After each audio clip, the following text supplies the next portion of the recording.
अक्षय तृतीया क्यों मनाई जाती है और क्या है इसका महत्व, आज मैं आपको इसके बारे में बताती हूँ। अक्षय तृतीया वैशाख मास के शुक्ल पक्ष की तृतीय तिथि को मनाई जाती है। माना जाता है कि इस दिन कोई भी शुभ कार्य करने से पंचांग देखने की कोई ज़रूरत नहीं होती है। अक्षय तृतीया पर किए गए कार्यों का कई गुना फल मिलता है। इस साल अक्षय तृतीया पर शनि की चाल बदलना भी एक विशेष घटना है, जिसका प्रभाव सभी राशियों पर अगले 6 महीने तक देखने को मिलेगा। इसे अख तीज के नाम से भी जाना जाता है। पुराणों में बताया गया है कि यह बहुत ही पुण्यदायी तिथि है, इसलिए किए गए दान पुण्य के बारे में मान्यता है कि जो कुछ भी पुण्य कार्य इस दिन किए जाते हैं उनका फल अक्षय होता है, यानी कई जन्मों तक इसका लाभ शुभ मिलता है। क्यों मनाई जाती है अक्षय तृतीया? हिंदू धर्म में अक्षय तृतीया को लेकर कई मान्यताएं हैं, जिसमें से कुछ इस प्रकार हैं। नंबर 1, भगवान विष्णु के छठे अवतार माने जाने वाले भगवान परशुराम का जन्म हुआ था। परशुराम ने महर्षि जमदाग्नि और माता रेणुका देवी के घर जन्म लिया। यही कारण है कि अक्षय तृतीया के दिन भगवान विष्णु की उपासना की जाती है। इस दिन परशुराम की पूजा करने का भी विधान है।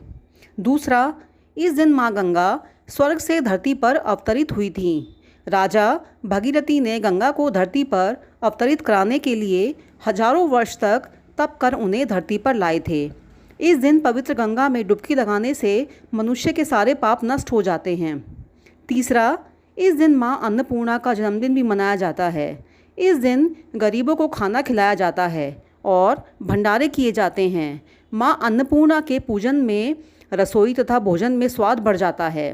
तृतीया के अवसर पर ही महर्षि वेद व्यास जी ने महाभारत लिखना शुरू किया था। महाभारत को 5वें वेद के रूप में मनाया जाता है। इसी में श्रीमद् भागवत गीता भी समाहित है। अक्षय तृतीया के दिन श्रीमद् भागवत गीता के 18वें अध्याय का पाठ करना चाहिए। नंबर 5, बंगाल में इस दिन भगवान श्री गणेश और माता लक्ष्मी का पूजन कर सभी व्यापारी अपना लेखा जोखा की किताब शुरू करते हैं और वहाँ इस दिन को हल कथा भी कहा जाता है। नंबर 6, भगवान शंकर जी ने इसी दिन भगवान कुबेर माता जी की पूजा अर्चना करने की सलाह दी थी, जिसके बाद से अक्षय तृतीया के दिन माता लक्ष्मी की पूजा की जाती है और यह परंपरा आज तक चली आ रही है। 7वां, अक्षय तृतीया के दिन ही पांडव पुत्र युधिष्ठिर को अक्षय पात्र की प्राप्ति भी हुई थी। इसकी विशेषता यह थी कि इसमें कभी भी भोजन समाप्त नहीं होता था। अक्षय तृतीया का क्या महत्व है? अक्षय तृतीया के दिन शुभ कार्य करने का विशेष महत्व है।